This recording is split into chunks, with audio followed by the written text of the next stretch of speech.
Assalamualaikum warahmatullahi wabarakatuh. Perkenalkan, nama saya Novita Juniarti, NIM 1054211082217. Baik, pada kesempatan kali ini saya akan melakukan clinical skill lab, yaitu stabilisasi dan transportasi pada pasien trauma. Sebelum melakukan stabilisasi dan transportasi, saya akan melakukan cuci tangan 6 langkah terlebih dahulu dan menggunakan alat pelindung diri berupa masker dan juga handscoon.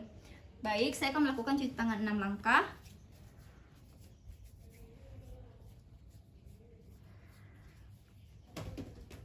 Kemudian menggunakan masker sebagai alat pelindung diri.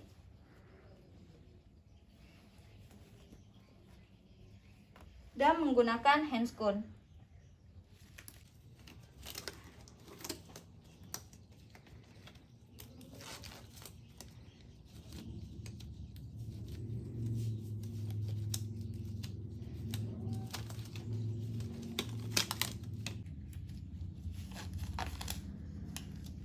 Setelah cuci tangan dan menggunakan handscoon serta masker sebagai alat pelindung diri, selanjutnya saya akan melakukan informed consent terhadap pasien sebelum dilakukan stabilisasi dan juga transportasi.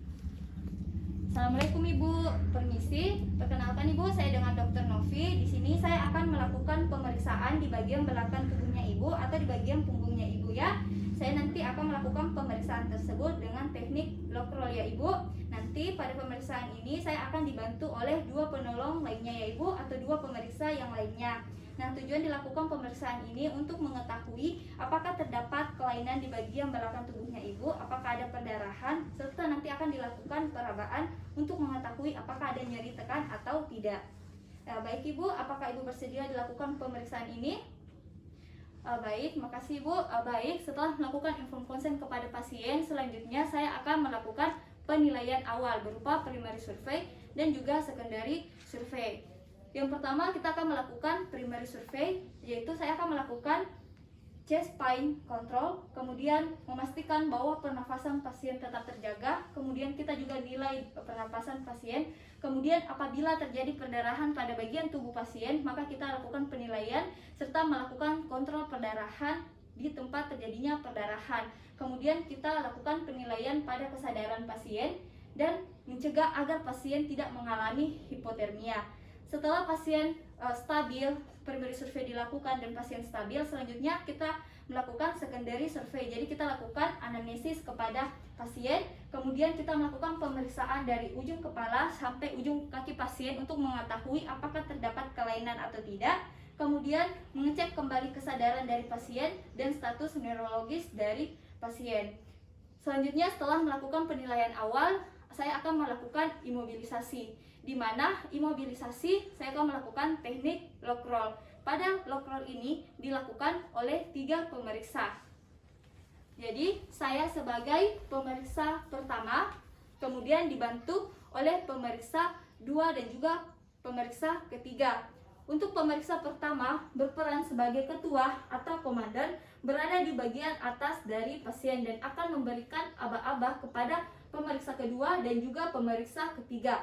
Pemeriksa pertama melakukan fiksasi di bagian leher dan juga kepala pasien, di mana kedua ibu jari diletakkan di bagian depan, sedangkan 4 jari yang lainnya diletakkan di bagian bahu. Kemudian lengan diletakkan di samping kanan kiri, jadi seolah-olah menjepit kepala pasien agar tidak terjadi rotasi pada bagian leher.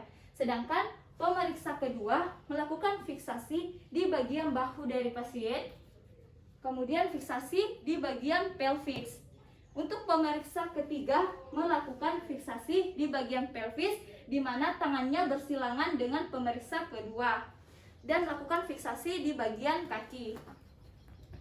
Selanjutnya saya akan memberikan aba-aba kepada pemeriksa kedua dan juga pemeriksa ketiga. Baik, nanti saya akan hitung 1 sampai 3. Pada kehitungan ketiga, kita akan melakukan lock roll ke bagian kiri. Baik, 1, 2, 3. Lock roll. Selanjutnya, pemeriksa kedua dan pemeriksa ketiga melakukan inspeksi di bagian belakang dari pasien, di mana pemeriksa kedua melakukan inspeksi di bagian punggung serta pelvis dari pasien, sedangkan pemeriksa kedua melakukan inspeksi di bagian kaki untuk melihat apakah terdapat deformitas, apakah ada perdarahan atau tidak.